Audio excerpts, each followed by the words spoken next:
Hi అండి, welcome to my channel. ఈరోజు కార్తీక మాసం యొక్క అందాన్ని వివరిద్దాం. కార్తీక మాసంలో ఉదయము సాయంత్రము నిత్య దీపారాధన, ఇంట్లో గుమ్మం దగ్గర దీపాలు పెట్టుకోవడం, తులసి కట్టు దగ్గర దీపాలు పెట్టుకోవడం, శివాలయంలో దీపారాధన చేయడం, అభిషేకం చేయడం, 365 ఒత్తులు వెలిగించడం, ఉసిరి దీపం, కొందరు లక్ష దీపారాధన కూడా చేస్తారు.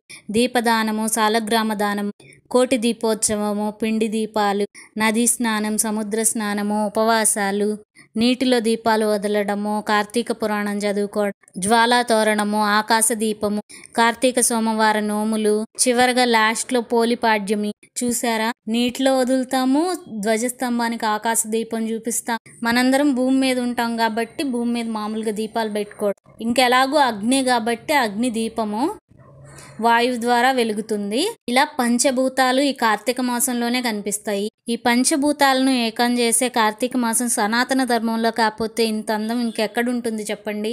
కార్తీక మాసం అంతా చాలా డివోషనల్గా, చాలా మంచిగా అనిపిస్తుంది, పాజిటివ్ ఎనర్జీ. మీకే మాసం ఇష్టమో తప్పకుండా కామెంట్ చేయండి. వీడియో కనుక మీకు నచ్చినట్లయితే ప్లీజ్ సబ్స్క్రైబ్ చేసుకోండి.